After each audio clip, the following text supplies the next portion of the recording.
All right, so today we're going to look at pretty much the full history collection of Ruger 22 pistols. Ruger started manufacturing around October 6, 1949. That was their start. And what they started out with, there was only one pistol. It was this 4 3/4 inch barrel standard. It's not a Mark 1. A lot of people like to call it a Mark 1. It is not technically a Mark 1. It's just a standard. They started with a Type 1 pistol. Now, at this time, their eagle on their medallion is red, as you can see. And they done this all the way up until February of 1952. At that point, they changed the eagle over to black. And that was in honor of Sturm, who died, who was Ruger's partner. He died the year before, 1951, November, I think it was. And to honor him, they changed the eagle over to black and pushed it on down the road. So, to start out, we're going to start out with where they started out at. This is a 4 3/4 inch barrel.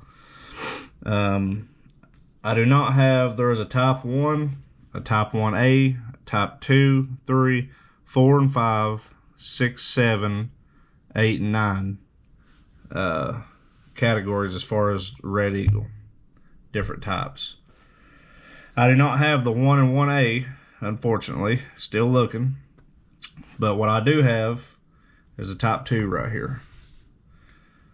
So we're just going to skip the 1 and 1A. Now what we could say, I guess, first, before we do skip them, the 1 and 1A did not have recoil spring support. So that's going to be this dude right here, this little indention. You see right there. Now, I could bop it out and show you real quick.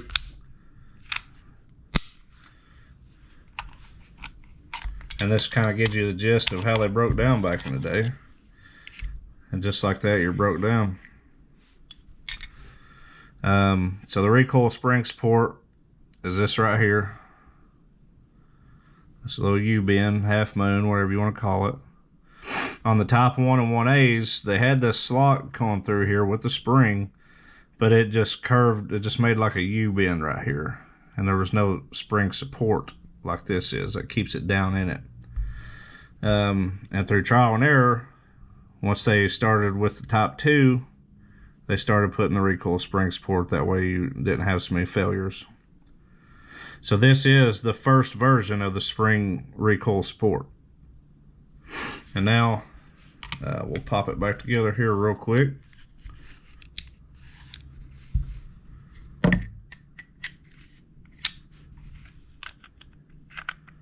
This right here is the most intimidating thing to most people if they're not used to it. But once you've done it as many times as I have, it's really not that bad. I might have to do off camera pushing the trigger in. There we go. So then we're going to close this latch back, make sure it's good. Now if you don't get it back right, it won't cock back just like that. So you have to make sure that this pin falls in line with this groove. And right there it fell.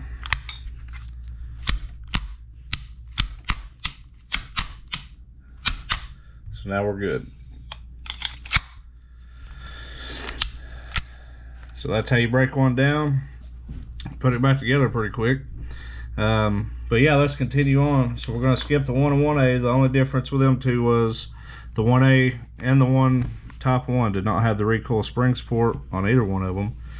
The difference with the Type 2, it was a 5-groove rifling, and the Type 1 was a 6-groove, as all the rest of them are. So the 1A was the only 5-groove that they made. So it's kind of something they tried out, and obviously I guess it wasn't so accurate, so when they came with the 2, they went back to the 6-groove.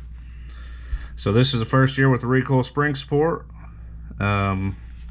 Another reason you can, well, they're all going to have that from this point on, but another way you could tell this is a Type 2 without looking at the serial number is on your screw heads right here, on your screws on the grips. They had silver grip screw etchings, and you could kind of see the silver around the screw. Now if you see that with the recoil spring support, then you know that's a top 2, because the next pistol I'm about to show you, a top 3, does not have them silver etchings. So that is the top 2, and it was produced from February 21st, 1950 to March 14th, 1950. So less than a month in 1950, the start of 1950, this was produced. So now we're going to move on to the top 3. So here you have the top 3 Ruger Red Eagle.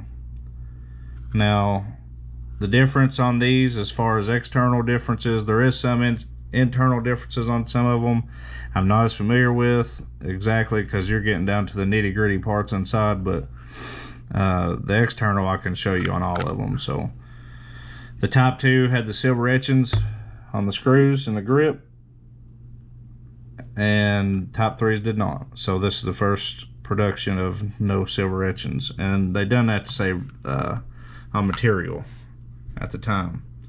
So that is the only difference between a 2 and a 3. Now the top 2, there was only 450 ever produced for less than a month. 450 of these right here, top 2s. Top 3s, there was 5,400. And they was produced from March 17th, 1950 to October 9th, 1950. So they produced these for a little bit. This is one of the most common, the third most common actually. So top 2, top 3s, I have 4 of them. And yeah, let's I do not have a 4 and I do not have a 5, but I have a 6. So I'm gonna grab the top 6, and I'll tell you the difference with it from 4 and 5. All right, so now we're going to get to the top 6. Now, obviously, you see this and it's got a different coloration to it. I found this gun. Someone had took all the bluing off of it. I have no idea why. I'm assuming maybe it was in kind of rough shape as it was, and they tried to finish it and never actually finished it. Now this gun looks like it's in bad shape, but it works perfectly. It shoots perfectly. I mean, no nothing. Everything comes out nice. It's just, it needs a good bluing on it. I'm in the process of having someone do that for me. So, but yeah, this is top 6. So we left the 3, went to the 6, because I do not have a 4 and a 5. Now the top 4, what their difference is, they would have made the muzzle flat. So I still have my top 3 here. You can see it's kind of rounded, and then you get to a more flat. So the 4 was when they changed that. The 5, they made the safety button larger. So if you could tell, here's a 3, here's a 6. If you could tell there, the safety button is smaller on the 3 than it is the 6. So that's what they changed different on the 5s. Now, the top 6, the difference on it was the first year, or the first type of making the ejection port contoured. So as you see again on my top 3, it's just a straight cut, and on the top 6 you have a contoured cut. And once again, every change you see on here, they carried on out the rest of the way, even till today. Now, so that's what the difference on the 6 was. Now the 6, top 6, there was only 725 produced, and all in the month of November. From November 9th, 1950 to November 24th, 1950. they produced these right here, top 6. Now we're going to move on to a 7 here. I already have ready. Right here is a top 7. It's beautiful, Red Eagle in it.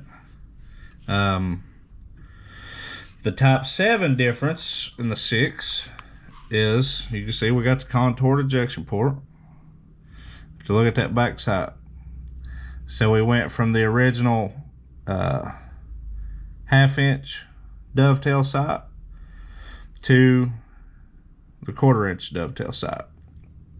So the top 7s, when they changed the back sight, and they still once again have the same sight as the Mark IVs today, with the contoured cutout and the ejection port.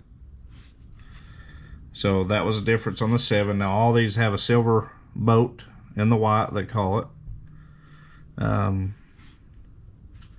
Not blued, but you're about to see that change on the next one. Let me grab it. But before we grab it, the date on the top 7s was November 26, 1950 to January 2nd, 1951. When they changed the back sight to the 1/2-inch dovetail sight from the original 1/4-inch. They only made 1,350 top 7s. We got our hands on one of them too. So now let me go grab the 8. So right here is your top 8 Red Eagle, which is the most common that was ever made. They produced these from January 16th, 1951 through pretty much February 1952. Now they done the they had a little skip there between June and August where they done the Target versions. But nevertheless, they made these from January 1951 to February 1952 before they changed over to the Black Eagle. Now, like I was telling you, that boat in the white, now it's a half blued boat. So you can see half of it's still in the white, silver colored, and then the back part, they actually blued it. So versus my 7 right here, shiny, blue. Everything else is still the same. Now there's one other top standard. It is a top 9, and it is exactly the same as this. It's got a half blued boat as well, but the only difference is they had a blued trigger. I do not have a top 9. Would love to have one. There was actually 2,000 produced. I feel like I should be able to find one eventually, considering I've got a bunch of others that's way less produced. But we're still looking. But yeah, they done a blue trigger, and what they done on there on the top 5 chromed. They done a top 5. They actually done a top 5 chrome. They only made 2 of them, and it was a chromed out version with the trigger was blued. Now, from my understanding, what I believe, they made a crap ton of blued triggers, and then they only made 2 guns to go on them. So as the year went on, through 1951, they ended up refinding the blue triggers, and instead of just throwing them away while they was producing the top 8s, they stuck some of them on the top 8s just to send them out the door and not waste production. So it's technically a top 8, but it's got a blued trigger, so that's why they call it a top 9. Maybe I'll have me one day. But yep, that right there ends the era of the Red Eagle. So you've got to see a top 2, 4 top 3s, a top 6, a top 7, and 2 top 8s. Now we're going to hit February of 1952 with the standards and go from there. Now I'm going to come back on the Target versions because each one's different in their own way as far as manufacturing dates and all this and that, and quantity made. So I'm going to stick with the standards for right now, and then we'll get to the Target versions next. So let me grab a a Black Eagle. All right, now we have the Black Eagle 1952 to 1964. They're going to produce this weapon with the small serial number, small lettering. So this is called a small numbered Black Eagle. This is a time where Ruger fully changed over from the Red Eagle to the Black. Once again, Alexander Sturm was his partner, and he passed away in November of 1951. And then for Ruger to honor him, he wanted to change the Eagle from red to black. Now, at the time in November 1951, he still had a bunch of grips or emblems already made, so there was no point in throwing them away because production was, you know, they had to be tight on it at this time. They're just starting out. So instead of throwing them away, they finished what he had already made. And by the time February 1952 came along, he finally run out. So at this point, he's producing them with the Black Eagle. Now, 1952 to 1964 is when they're going to make this. Many thousands made, many. So this is called a small number Black Eagle. It's the same exact thing as that Type 8 I just showed you, Red Eagle. Got the blued bolt. You have the contoured edges throughout all the Red Eagles I showed you. All the differences, like I said, will stay with the guns.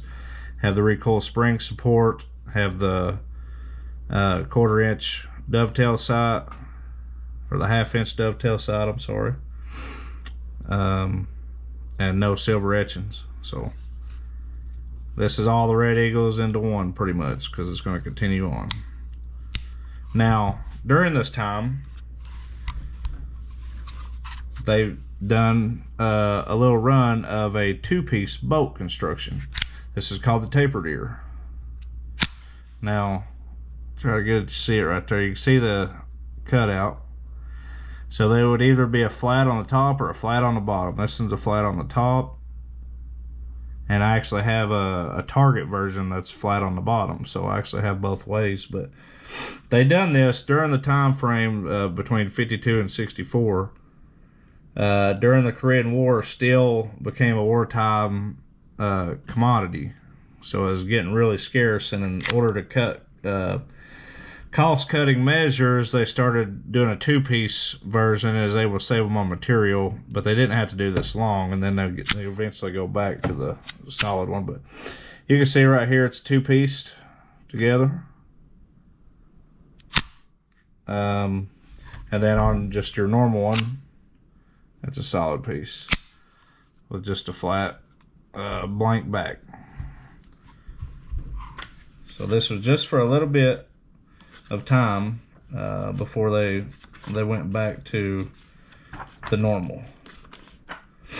So as far as the tapered ears, it was about 30,000 made, and they was made from 52 to 54. So you only had 2 years of this, where they tried to cut down cost because of the Korean War. And then they ended up just going back to the original 1-piece boat. So these are your Black Eagle small numbers. This is just a Black Eagle small number. This is Black Eagle small number tapered ear. Try to get it to the camera so you can kind of see how this ear tapers inward versus your normal boat. It's flat. So Black Eagle small number tapered ear. Now we're going to move on to the large number without incorporation on the gun. Let me grab it. All right. So now we are at 1964. Still got our Black Eagle. What you're going to notice here, look at the size of that. If you can see it, look at the size of that serial number. It's a lot larger than my Black Eagle I had here. So they went from a 1/16 of an inch to an 1/18, or an 1/8 of an inch, I'm sorry, with the serial number. So they went from 1/16 to an 1/8 inch. The numbers were getting so many on them, it was getting harder for the person in charge of stamping the serial numbers to get them on the gun, so they started increasing the size of them. Now, this is without incorporated. Once again, I don't know if my camera can get in there and see that, but all it says stamped on there is Sturm, Ruger and Company. This is from 64 to 66, and now from 65, 66 to 69, they went to large number with incorporation on it. You can see it right here.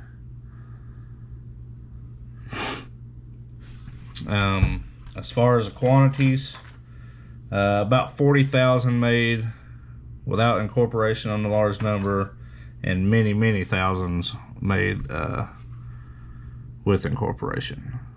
So that's large number without incorporated. This is large number with incorporated Black Eagle. And all these pistols I'm showing you have the original clips that would have came with the regular standards. So now let's move on to the digit prefix.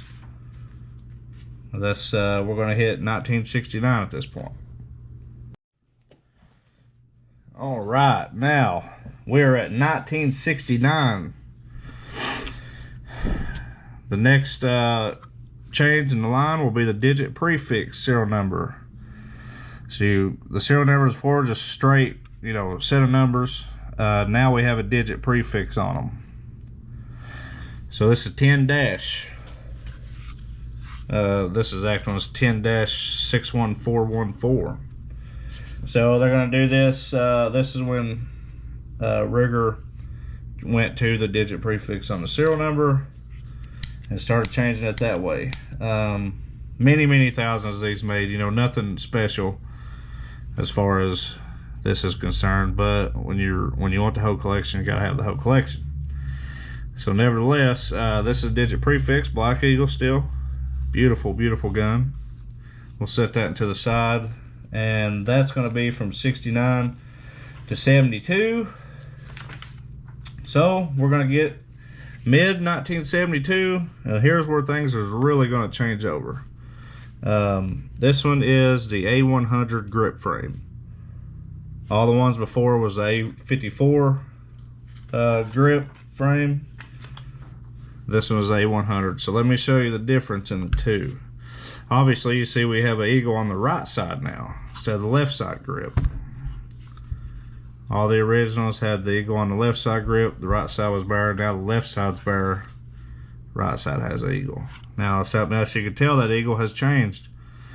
Black eagle with a silver background. Now we have a silver eagle with a black background.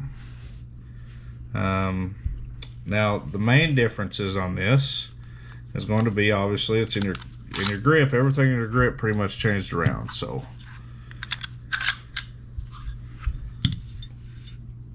you can see the difference right here. If I got them both facing the same way, on your A100 they moved the clip slide on the left side, and all your pre-A54s are on the right side.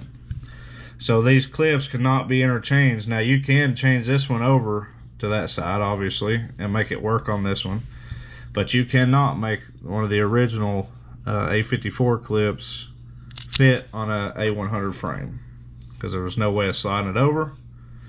And if you see inside of the slot right here, the groove now cut out is on the left side, and the groove on the originals cut it on the right side for that little slide to go in. So that means I cannot use this clip on a 100 grip frame. And I'll show you right here. You can see it hits right there. Will not let it go. So they've changed all that around right there when I got to this point. And the eagle changed over. They're still doing a digit prefix and the serial number, and they'll continue that through the rest of the series. At least until the Mark IVs, actually. They do a digit prefix all the way through the Mark IIIs. So yeah, this is your first A100 grip frame.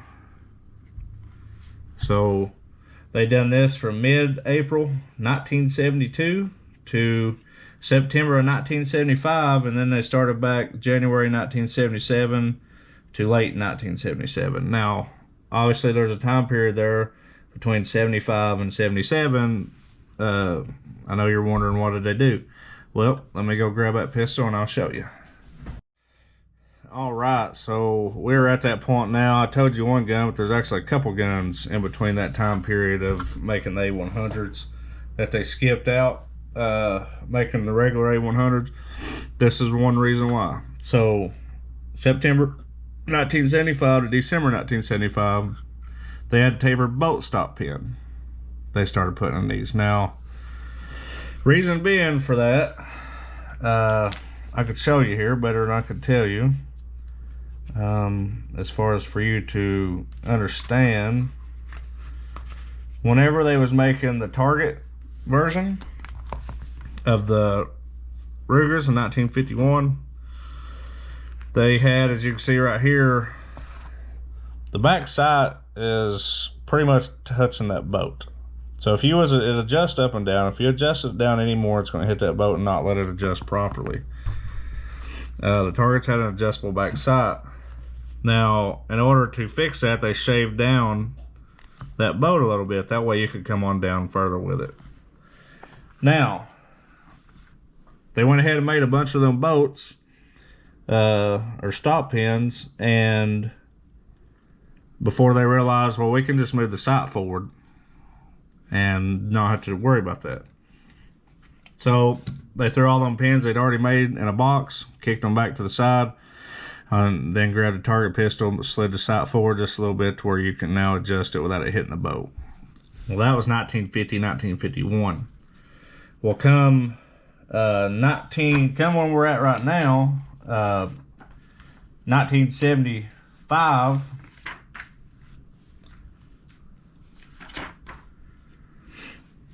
someone, I'm assuming, found these pins in a box, and instead of throwing them away, you know, let's save on production to use them. They're not hurting nothing. The average person will never even notice it. Between that and that, I mean, the average person never noticed it, so let's just use them. So they finished them up from September 1975 to December 1975. As far as the RST4s, which is this one, they made 5,400 of them, and the 6-inch they made 6,900 of them, and shipped them out with that boat stop pin tapered.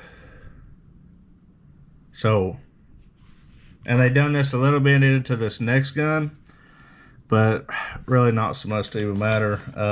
They made like 2,000 of them. So we're still in that time slot where we're missing out on the A100 production time. So this is going to be that next time, 1976 to April of 1977. They made the Liberty version, A100 grip frame. Pretty much, obviously, America was founded in 1776, and to honor that, being the 200th year, they stamped right here on the top, not sure if you can read that or not, made in the 200th year of American liberty. So this is the Liberty version. They made about 20,000 of each model, so 20,000 4 3/4 inches and 20,000 6 inches. So quite a few made, but this is 1976 and early 1977. Now, you kick back to the A100 to finish it off the rest of 1977. Okay, so now we got one left starting January 1978, and it's going to finish up the run of the Ruger Standards up to December 31st, 1981. Let me grab that one, and we'll look at it real quick. All right. Here is the final run of normal production of the standard pistols before they go to the Mark II. This one is the warning label. So from January 1978 to December 31st, 1981, this is going to finish up. They have a warning label printed here on the side. All the rest of the guns did not have that you've seen. And that's pretty much it. Everything else is the same as normal A100 grip frame pistol, except it has a warning label on it now. Obviously, Ruger was getting well known at this time, or was already well known.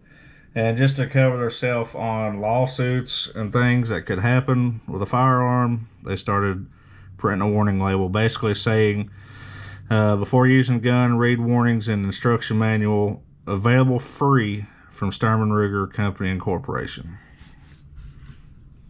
So this one is very, very common. I mean, many, many thousands made. Now I say this is their last run, and it technically is of their, you know, just their normal standards. But they did have one more that they produced, and I have it right here. This is the 1 of 5,000 signature model. Now this one would be obviously the 2,521st out of that 5,000 made. This is beautiful, beautiful, beautiful gun. You see you have your warning label on there now. It's all chromed out. And even the bolt entirely, everything is chromed out. Now this is a non-fired pistol. I don't know if you can see how clean that is in there, but you can see that this dude has never been fired. Now, it does have Bill Ruger's signature on the top. That's why it's called the Signature Series. Something a little different, too. I mean, obviously, it's all chrome, but he kept the sights black. And the clip, instead of being your chrome bottom, it's going to have it black with a chrome clip instead of chrome bottom with a black clip. But this is a non-fired version of this gun, never fired. And I do have all the boxes and paperwork with this pistol. I was lucky enough to find the original cardboard box, the outer box, and then you have the wooden box, and then the red Ruger box that came with it as well. I do have all them that came with it. This is a non-fired version, and I will never fire it. I fire all my pistols. I love shooting them. They're not just collectibles to me. I do like shooting them, but this one I will not shoot just because it's never been fired, and that's going to hold its, you know, value, obviously. So, but yeah, this is the actual full end of the first Ruger Standard, pre-Mark 1, you can call it, and it's the Bill Ruger signature on the top. Obviously, they made 5,000 of these. And some you can see with the eagle there. They excuse me. They kept it a silver eagle, but they done a red background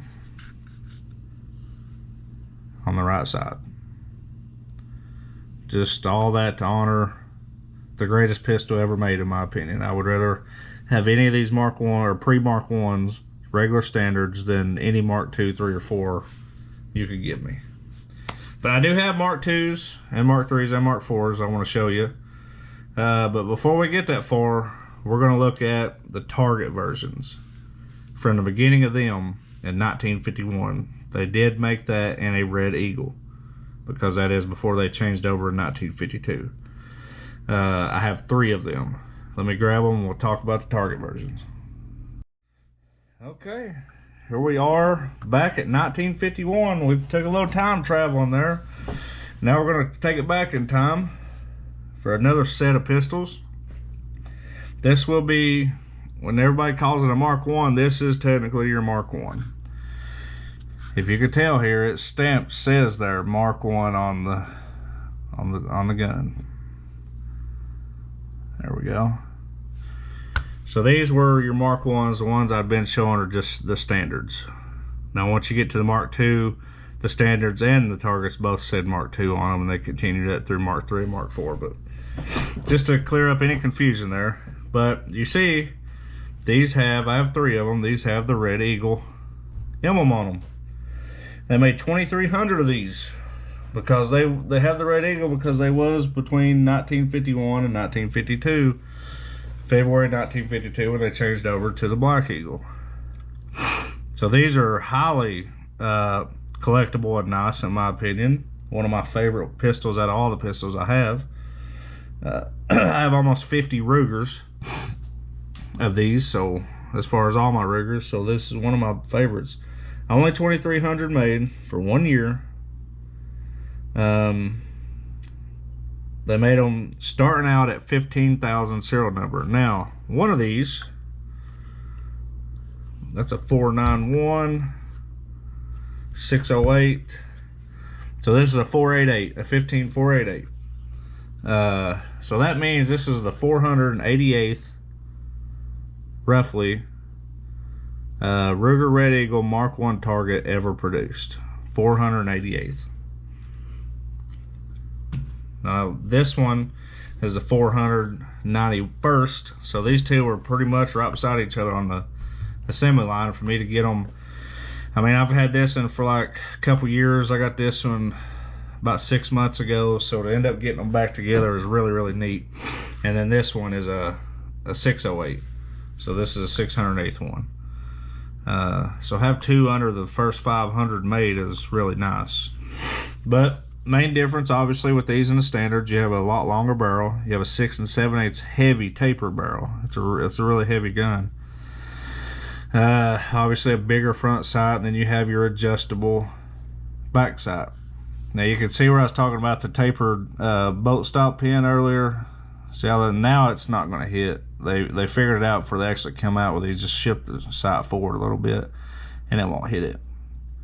But that was the initial design. It slid back so far that if you tried to go down with your adjustment, it would have hit that and not allowed it. So, but yeah, these are the first year production target version. Now at this point, they did not have that bull barrel ugly version yet. I hate. I'm not a fan of that. I know a lot of people are, and I actually have one. I'm gonna show you in a second, but they did not have them yet. This is it. This is all they come out with. So at this time, they didn't have the 6-inch barrel either on the standard.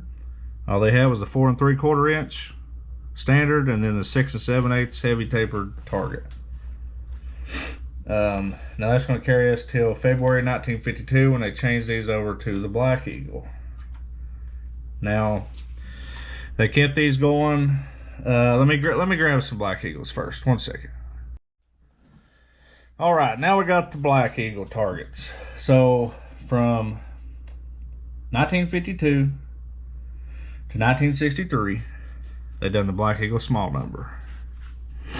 Once again, this is right after Sturm died and Alexander, Sturm died and Ruger changed the emblem from red to black. Same thing on the standards. The 6 7/8. Now these are all Black Eagle small numbers. The 6 7/8, there was 31,500 made. Now, something you see here a little funnier. This looks the same, but it's a little shorter. This is the 5 1/4 inch. They did not make many of these.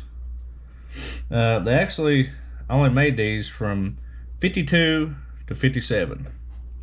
From July of 52 to September of 57. So just for a few years there, they made the 5 1/4 inch barrel. Now these are very, very rare, and actually one of the most sought after pistol varieties that Ruger made, just because they made so little of them. They actually only made 2,100 of these. So I think it was just something they wanted to try, but at the end of the day, they realized if you want a shorter barrel, just get a standard, because if you're getting a target version where you want to be a lot more accurate, you need that longer barrel to help you out there. So once again, just something they tried and didn't stick with. Now, here's your ugly bull barrel. I'm not a fan of these at all, but I had to have it because I found it. This is a small numbered bull barrel. Small numbered 16th inch serial numbered bull barrel. Now these are really rare. This is why I've got it. They only made 2,300 of them. And as far as dates, get this. The 5 1/2 bull barrel, they only made from July 31st, 1963 to March 9th, 1964. So pretty much at the end of the run on the Black Eagle small number, when they was getting ready to change over to the large number without incorporation, they came out with this. This is your first line of the Ruger bull barrel, which everybody knows to come and love today, besides me. But this is the start of them. 1963. 2,300 made before going to the bigger serial number. So they only started these at the end of the Black Eagle small number. So that is, I mean, I love it just for that. I love it just because this is the start of them. This is first year production of the bull barrel.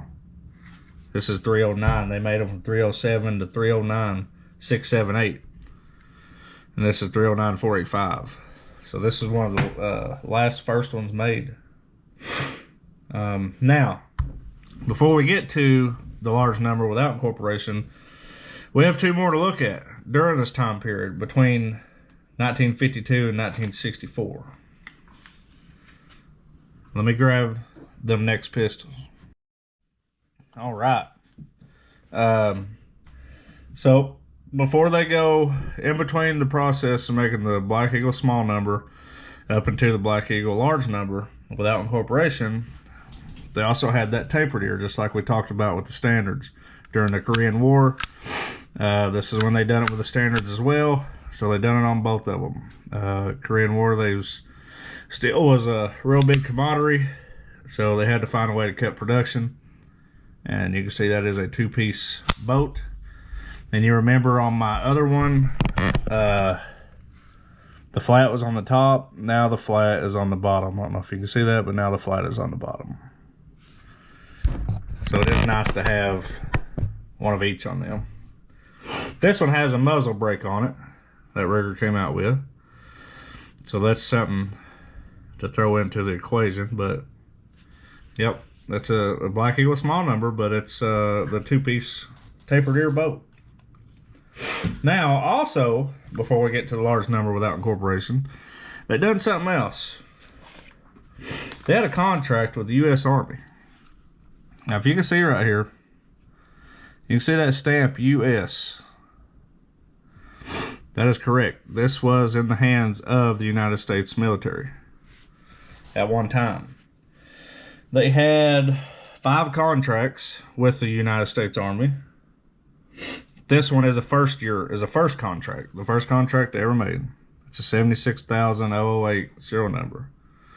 The Army got with Ruger and wanted to have a way to target practice with their military to get them trained properly with weapons without shooting the bigger calibers and wasting a whole lot of money. So they got with Ruger and had him make them 22 target, which is just their normal target. It's the same thing as the other Black Eagles and the Red Eagle, except they stamped U.S.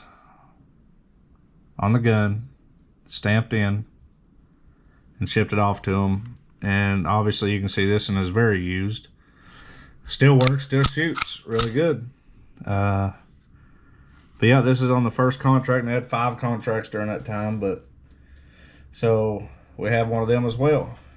Now, one other thing with the tapered ear two-piece, I did make that in 5 1/4 inch barrel, the shorter target barrel, but I've not been lucky enough to find my hands on one. Maybe one day. They made 1,400 of them, but the 6 7/8, they only made 2,750 of these with the two-piece ear boat. And as far as the U.S. version, the first contract was the most they produced, was between 3,600 and 4,000. Second contract they wasn't sure on. Third contract 71, fourth contract 500, fifth contract 400. Now all this is between that 52 and 64 era. But now we're going to get to the large number without incorporation. Let me grab it. So now we hit 1964. You've seen this with the standards. This is the large numbered 1/8 inch height serial number without incorporation. It's just Sternberger and Company. Now, the cool thing about this gun is, if you could see it, see how small that 3 is? Like the 3 is still in the small lettering, and the rest of it's in the big lettering. Like they hadn't got their machine fully transferred over yet on that 3, on that first one. So that tells you this is one of the first ones done. Now, as far as time, they've done this from 1964 to 1966. And as far as the 6 7/8 barrel, they made 4,500 of these. So, not many before they changed over to incorporation on their guns. Now, all these rest of these guns you're going to see they made in the 5.5 bull barrel. I do not have because I don't collect them, but they made them in each. So 4,500 of them for about 2 years, and then we're going to go to the large number with incorporation stamped on the gun. They made 10,500 of these. Nothing crazy. We've already really looked at that with the standards. So we're going to move on to the next one that you can get your hands on, and that's going to be Digit Prefix. Let me grab it. All right, now we have made it to February of 1969. We're at the Digit Prefix version. So you can see now they're stamping a Digit Prefix on there. This one's 11 dash. I think my standard was a 10 dash. And something else they have done at this point that obviously they didn't do on the standards because they never changed the standards back sights period after the Type 7. That's going to be this different back sight. So on the rest of them that you've been seeing, they had micro sight. This is now an alloy sight. Kind of more slimmer, don't stick out so tall. So this is the production line when they changed that back sight. And you can see this grip looks a little different. It does have a Black Eagle in it, but it's lower on the base. This one is the walnut version with a thumb rest. So they had that as well on most of these, but I just wanted it on one just to have them because I'm not really a fan of it. But I needed one for the collection, so yep, this one's a different back sight, and this one's got a thumb rest. Now we're gonna get to mid-1972 to where we hit once again the A100 grip frame, changing the eagle to the opposite side of the handle and turning it silver with a black background. So these are your silver eagles. Same thing we've done looked at with the standards. The clip slide button has changed. At this point, this is A54 and this is A100. So once again, you can see the buttons now on that side versus it was on that side. These clips are not interchangeable like the original, but these can be. You can slide this down out, pop it in the other side to put in this gun, but you can't put this one in this gun. Now, once again, you're going to have that time period between 1972 and 1975 till you hit late 1977 again, where they started making 2 other guns, and we've already seen them with the standard, but let's look at them with the target. Let me grab them. All right, so here we are, 1975, in between the period of 1975 and 77 when they took a break on the regular A100s to do the tapered bolt stop pin. You can see this one shaved down. Same thing with the standards I showed you, but this is on the target versions.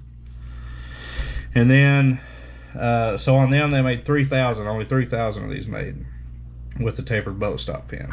Really neat.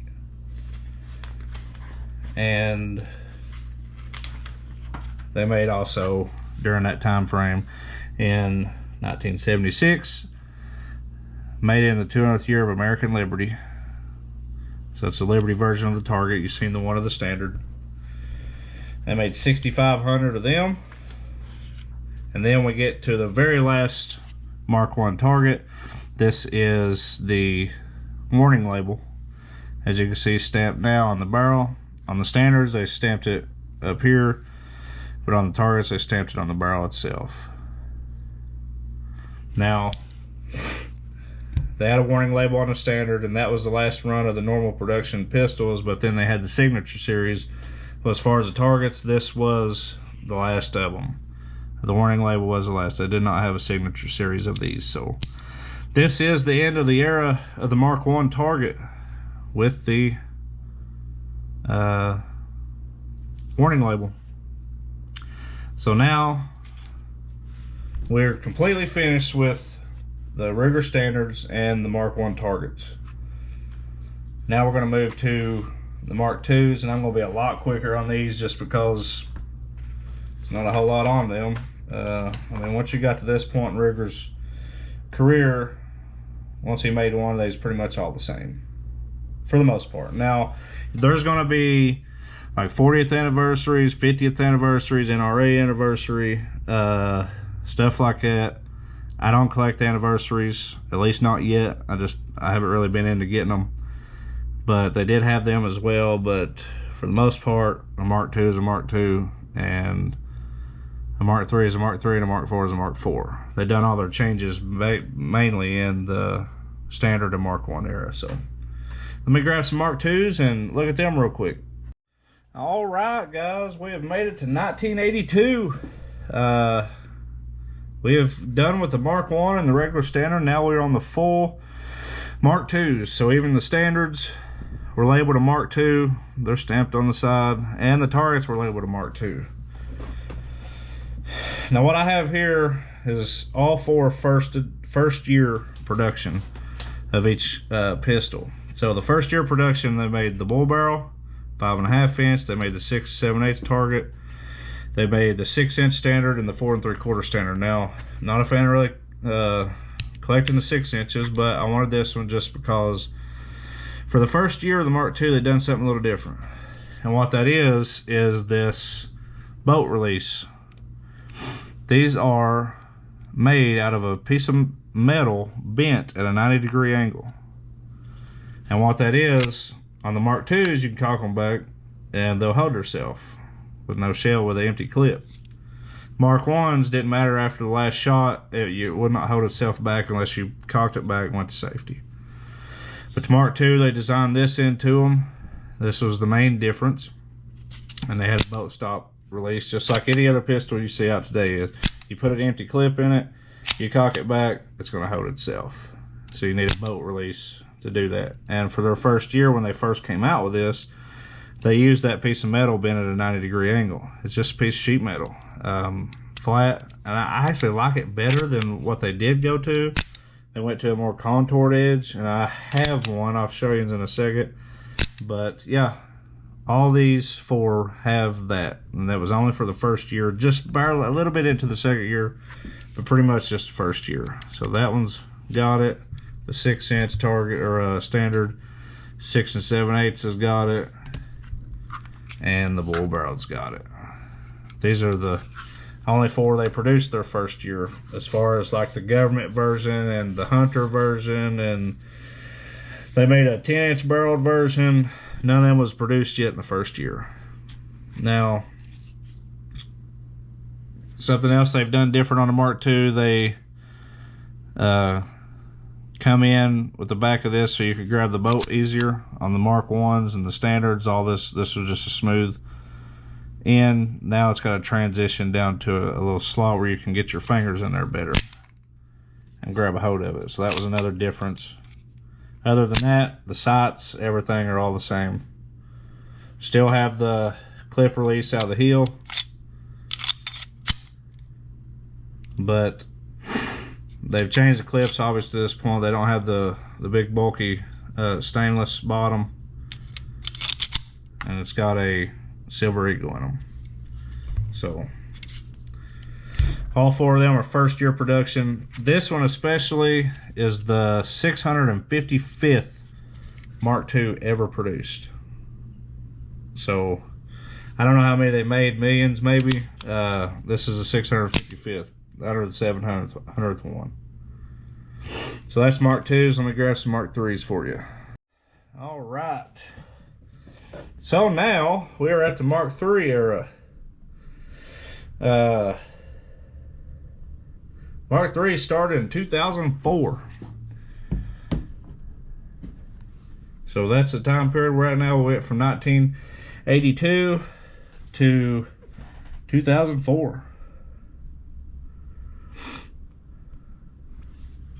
And once again, once you have a top three, it's a top three. One thing I forgot to mention on the Mark IIs, they had obviously a silver eagle with a black background all the way up to 99 when they had their 50th anniversary.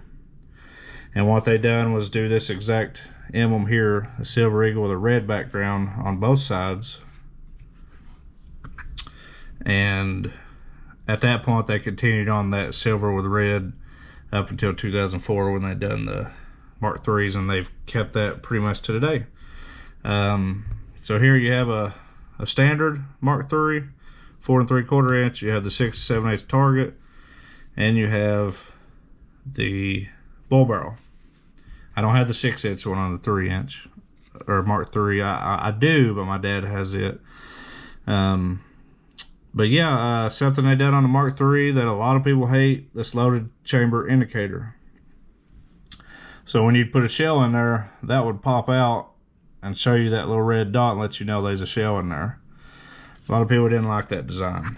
It kind of makes the gun look janky.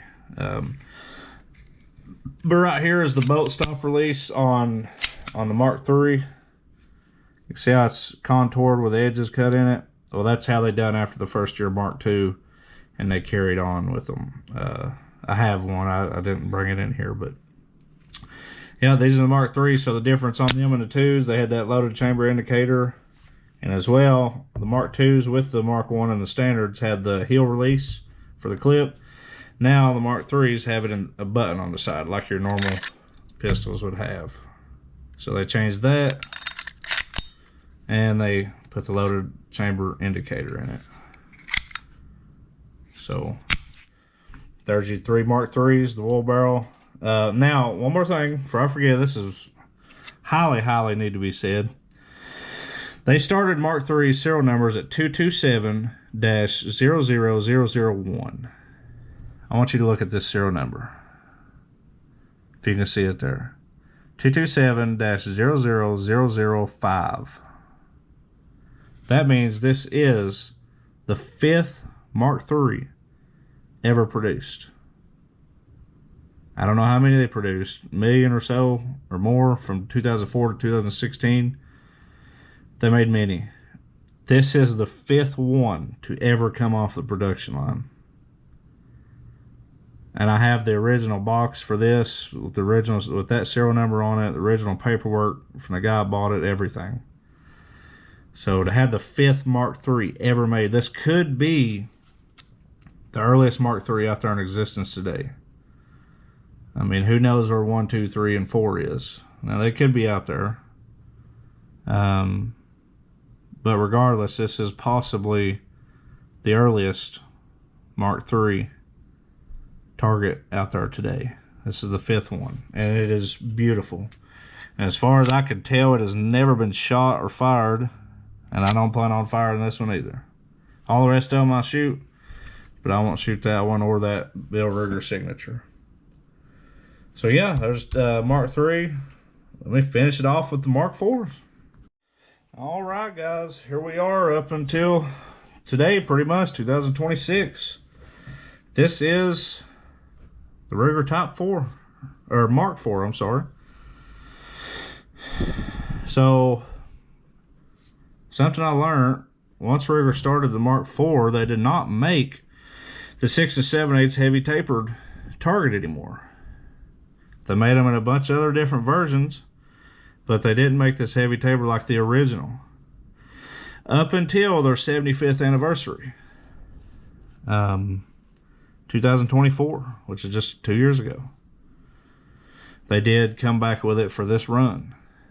Now you've seen me break down at the beginning of the video the regular standard, the pre-Mark 1, the ones, two, the Mark 1s, Mark 2s, Mark 3s, all broke down the same way. Once you get to this 4, I want you to look how easy this is. So you remember all the stuff we had to do with the other one. Well, on this one, for one, it don't even have none of that here. It's just smooth. All you have to do here is push the button, pop it out, and you're done just like that. And as far as putting it back together, slide the bolt in, hook it down here at the bottom, push down. Good to go. That simple. So the Mark IV is obviously the first production of making these dudes break down a lot easier. Now, like I said, you break down enough for them regular standards and Mark I targets enough, or 2s or 3s, you get the hang of it, just like anything. If you're not used to it, they can be one of the worst things you'd ever do. But I don't find it being that bad for me. But Ruger realized not everybody's good at doing that stuff, so they wanted to make a more simpler version for just your average gun shooter to clean. And so on the Mark IV, they done that with this dude. And the standard, here's the standard version, Mark IV standard. Same ordeal. Push the button, pop it up, pop it off, slide the bolt out, clean it. When you're done, hook it down here at the bottom, make sure your bolt lines, you're done. That's simple. So the Mark IVs were nice for that. But yeah, this is the, I wanted the bull barrel for this one just because I have one for all of them. Like I said, I'm not a fan of the bull barrel. I know a lot of you guys are, and that's great and all. I'm just personally not. But I had to have one of each, so. I don't have the 6-inch on the Mark IV, which I don't really care about. But yeah, we've went 76 years with this today. We've covered 76 years of Ruger history with their 22 pistols. All the way from the Ruger Standard Red Eagles.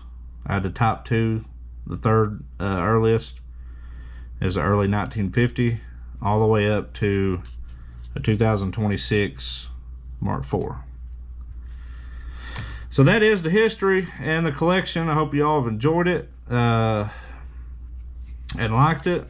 I hope y'all give me a like and a share, and yeah, I guess we'll wait. That's pretty much my collection, unless I can get them other Red Eagles I don't have. I think there's 4 I don't have out of the 10 tops.